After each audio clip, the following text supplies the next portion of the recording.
What's going on, everyone? Welcome into this week's episode of Smart Money Sundays. Hope you all are doing well. I'm actually making this video a little bit late, so the markets have already opened, but still wanted to get this video and kind of higher time frame analysis out for you all. Been a busy weekend, but still trying to fit this in for you guys, as I know many of you love to follow this series, and it helps you with your weekly analysis. All right, so we're going to start off here on the majors, particularly Euro USD, as always. And the dollar is still very, very tricky, guys. Very tricky, right? So you remember we have our last point of return here, what we call our last point of return within our private mentorship. This higher low that produced the higher high. We've traded into that, right? We had the reaction, had the bit of the double top. Now we've had the kind of second run on the lows. And so, in my opinion, right, we are absolutely respecting this level, but at the same time, this very well could just be a range, right? Stuck in a range. One touch, two touch, one touch, two touch, one touch, two touch. All right, so it's going to be very critical to see how we react around this level, whether we're going to clear it and close and sustain, right, and actually break the structure to the upside, or if we're going to whip back down. Right, so it's very tricky. We're in this bit of a tight block of consolidation here after having traded into this last higher low. This last, if you'll recall, the hourly down close candle that we were looking to play off of originally. All right, just to highlight it again for you, 1.0550. Right, so where, the last couple of weeks, it's been very difficult to kind of gauge. I've kind of been, okay, I'm dollar bullish, and then, okay, I'm dollar bearish. Right, and it's just kind of been a back and forth. I don't like that. Right, it's not a good feeling to kind of not be confident about what's going on with the dollar, particularly here on Euro USD, GBP USD, etc. It's just part of it. Most of the time, I do have a really good grip and grasp upon what's going on, where we're heading. But at the moment, just from experience, right, I'm not going to give you a kind of clear answer on this just yet. Right? I need more data. I need more price action. And sometimes, guys, it's okay to admit that you're not too sure yet until you see more data. Right? There's no point in getting married to one particular bias when you can kind of justify both ways. So hopefully that makes sense. So we have a touch here. We have a touch here. We have a touch here. We have a touch here. We're essentially kind of range bound here.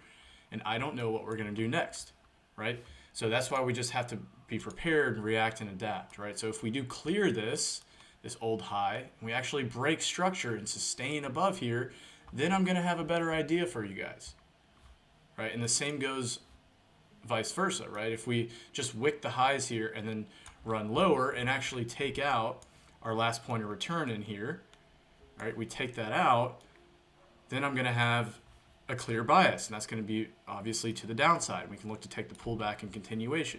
But as it stands now, what all can we do here with this data we have currently? Right, we're just chopping at the last point of return.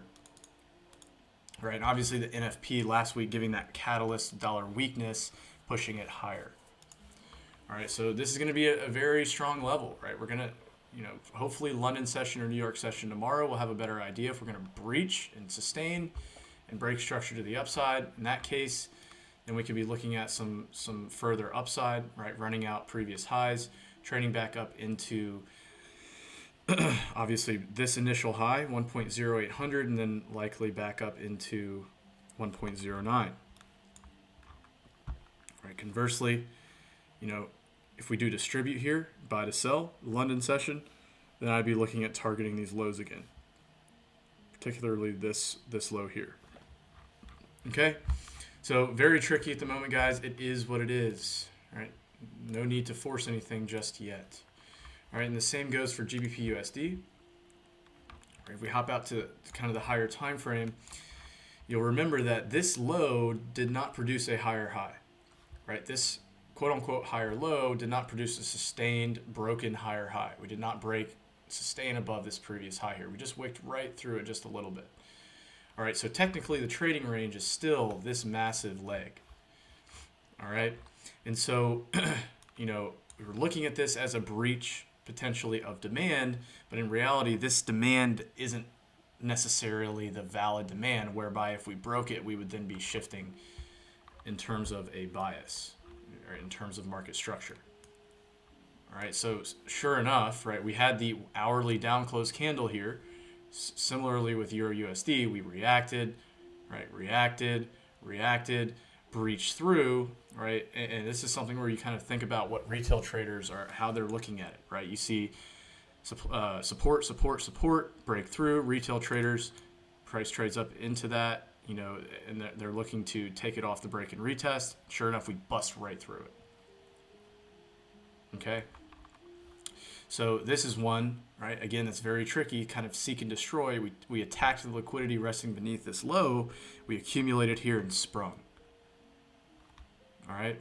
So, in my opinion, what's likely to happen is we're going to run these highs, but what happens here is going to be critical, right? We could very easily run these highs, sustain this bit of structure here, right, and keep going to the downside. Right, all the way back down into 1.1600, this area of demand. All right, so really, we really need to clear this high. Right, this is why this is a very difficult situation for these dollar pairs, right, and why we don't need to be forcing anything. Conversely, we could look at this as simply a liquidity run, not only with these equal lows, but with this previous singular wick low here, right, and sort of a sell to buy scenario, right, where you could then look to take it on the pullback to buy, right? And I think, in my humble opinion, if these highs are still intact and price starts to trade lower coming into London, New York, then I think an intraday, intra-week buy opportunity would certainly be on the cards for this one, just given the nature of what happened here with this sell to buy. Okay, so we're ready to react and adapt. We have the levels, right? This is that area of demand, right, where we've broken through, right? That bit of supply flips to demand, 1.19 kind of 50 into 1.1930. I think if we do pull back into discounted price here, even equilibrium, then we should be okay to buy at least into these highs, into this area of supply here at 1.22.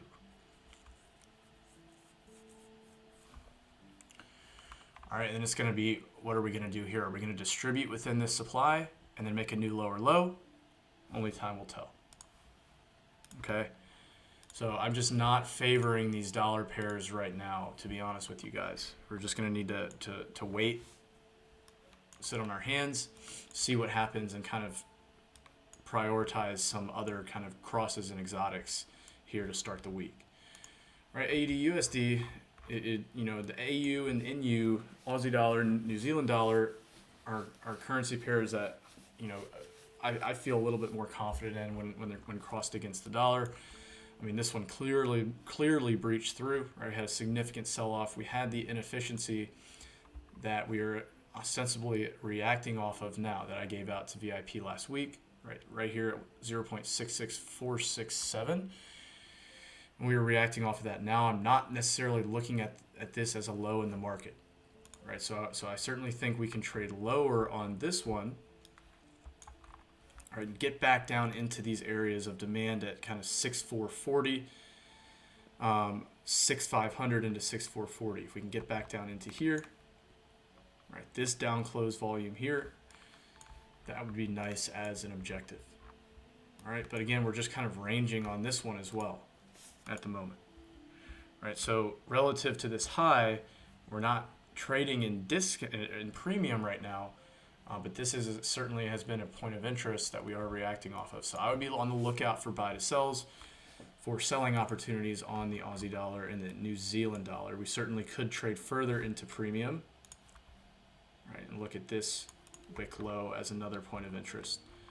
All right, it's 6692. All right, for the time being, we're just running liquidity, running the high, running the low, running the high. Didn't run the low here, run the high again. So it's just chopping around, right? It's not ideal price action to be playing off of unless you got this wick entry here, which I gave out last week. All right, so I would honestly go break even on this one at this point. All right, just see what happens. All right, let some more price action play out for this week. NZD USD very similar, right? We had the inefficiency, right, that I also gave out to private groups, private students last week, right? We had the wick to wick inefficiency, right? And I was looking at kind of 50% of that around 6170, right? And looks like we're having a reaction from this area as well. I'm not viewing this as a low in the market either. I think this will get run out. And so similarly to AUD USD, I would look for buy to sells as well. Potentially one more run on these relative equal highs, right? And then break structure, and then we should be good for the continuation lower through these lows, ultimately looking at 5,900 as our objective, getting back down into here. Right, this last down close before the significant rally. All right, so likely not quite ready yet on NU. I would certainly look for a run on this high from Friday.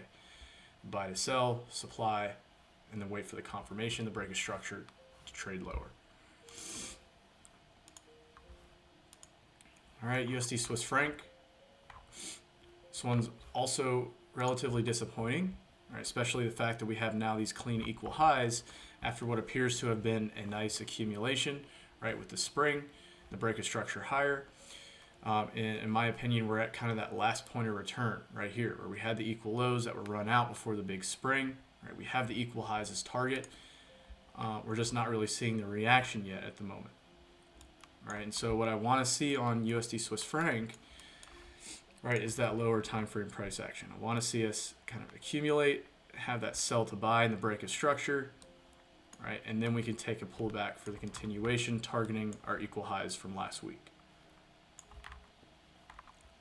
All right, that would only make sense, this being a higher time frame retracement after the massive break of structure to the upside that we accumulate here in discount for the ultimate push higher into this pool of buy side liquidity.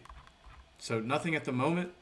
Right, this was a POI at 9186 where I have this horizontal ray that we did close last week right at this POI.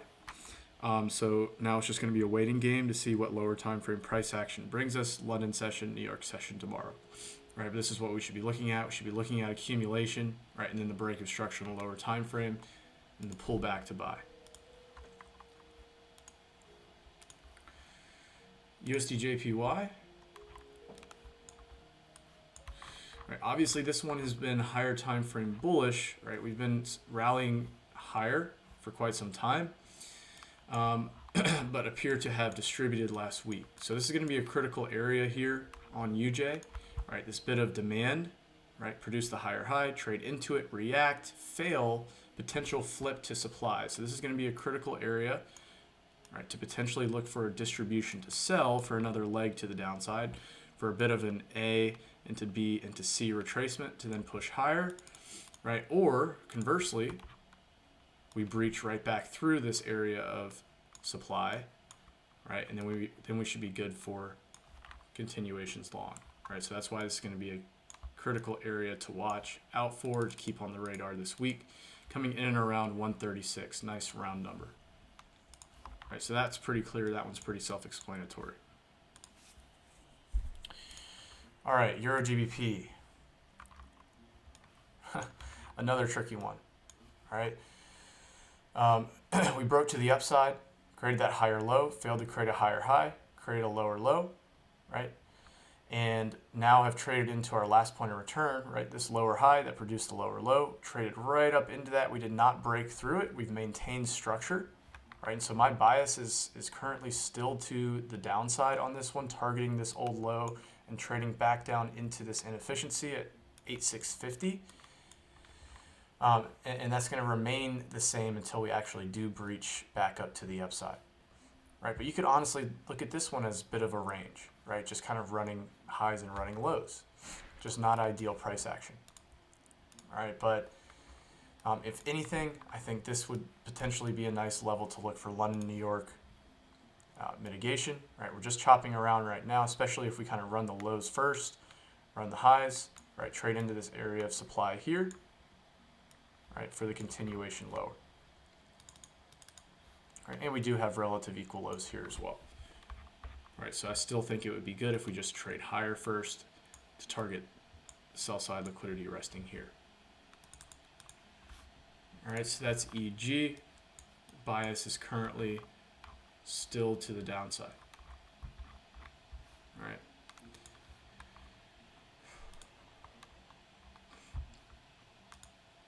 All right, ADJPY, this one has been selling off. Again, kind of following suit with that Aussie dollar weakness at the moment. We now have relative equal lows here on AJ.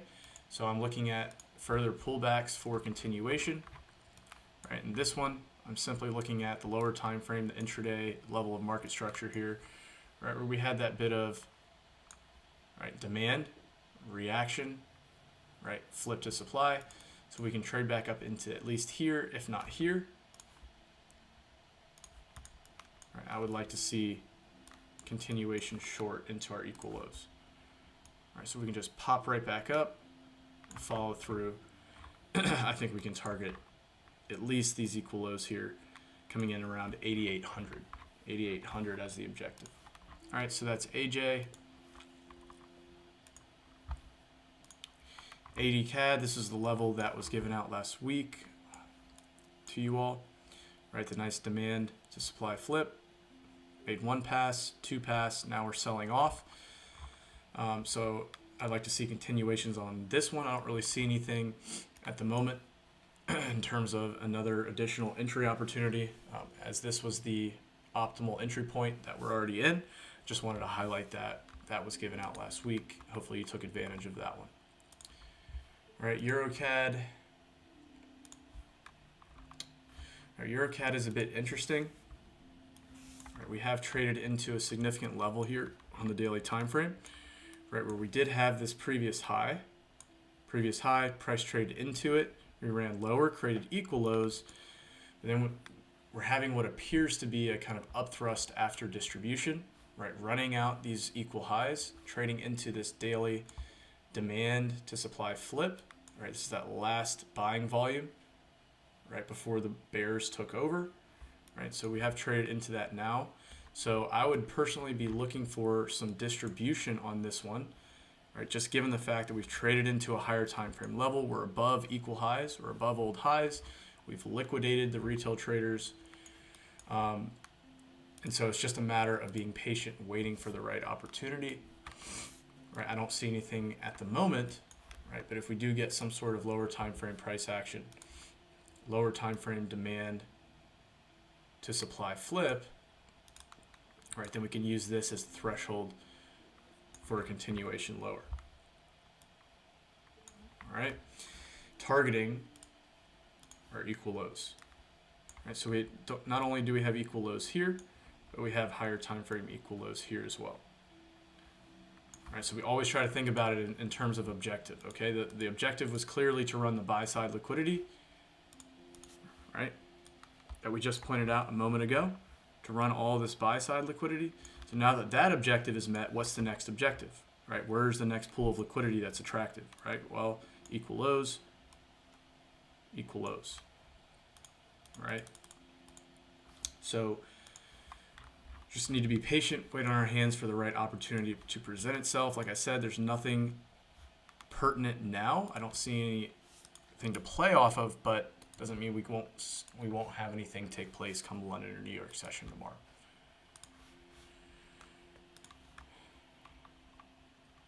All right, NZD Swiss franc. All right, this one obviously selling off significantly. We're seeing a lot of safe haven inflows, right? So that being Swiss franc, Japanese yen strength, right? And so looking to sell pullbacks on this one for NZD Chef. I think we can get back up into 5,740 for a nice continuation to the downside, targeting this previous low here. All right, we are still overall bearish, higher time frame. Right, we've breached the counter trend structure. Right, we breached it. We had the reaction, flipped through. Right, so simply looking for the pullback. This would be the most rational level for that to take place. So we can get back up into here. I would look for selling opportunities down into this previous low. 5,500 is going to be the target. So that one's pretty simple itself. All right, US 30. Hopefully you all recall a couple weeks ago I gave out this level for shorting opportunity. A bit of demand to supply flip. Obviously traded into that beautifully, right? Caught a massive sell-off on this one after the distribution. Right, so I do think we are poised, we are primed for a sell-off for the stock market, for equities to melt. And so next opportunity on this one, obviously, right, is going to be this area, right, where we had the demand, reaction, flip, right, failure, flip to supply. So we can get back up into here. That would be nice. Or if we breach higher, further into premium, we obviously have a bit of inefficiency up here as well. But this is going to be the focal point for me. All right, so we can get back up into here, look for continuations short. All right, the last one is going to be gold. All right, again, safe haven inflows, right? So that being yen, Swiss franc, gold strength, which we're clearly seeing here. All right, so gold, I think, in terms of objective, we need to get back up into here. So if we retrace first and foremost, I'd like to see us get back into this area of discount, and then we can look to buy up into here at least. All right. So that wraps it up for tonight, guys. I know it's believe me, it's very tricky for me as well. So hopefully you're not too confused. This happens from time to time in the markets where it's just very, very tricky, very, very difficult to kind of decipher. Correlation isn't necessarily as much of a factor. And in these instances is when you have to kind of force yourself, right? You have to kind of remove yourself from the emotions of FOMO and greed, right? And stick to your rules, stick to your trading plan, and wait for that layup setup. Wait for that setup that you know works for you time and time again. And if I'm being honest with you, all these pairs I've talked about tonight, I don't see any layup setups, which is probably why it's so difficult for me to explain what's going on. It's probably rare for you guys to hear me say that because, the majority of the time, I do see some really clean layup setups that I'm very confident in and comfortable sharing. That's just not the case right now. All right, so I have no shame in telling you that. I'm not going to lead you guys astray and give you bad trades when, in reality that, they aren't meeting my rules. And so when that does happen, when they do meet my rules, I always do share them with you all. And obviously, if you're part of VIP, you guys are going to be getting them throughout the week as they present themselves, right? But for right now, pretty much just sitting on my hands. I'm not liking anything. And we'll just have to wait and see what the week brings us. All right. So keep some of these levels on your radar, right? We understand a bit of the higher time frame bias on some of these pairs at the moment. So any of that resonated with you and kind of matched your analysis in particular, then that's a good sign. Be sure to watch lower time frame price action. I wouldn't really force anything with limit orders now, especially at the beginning of the week. But we will keep you updated on everything VIP. All right, talk to you guys next week. Thanks.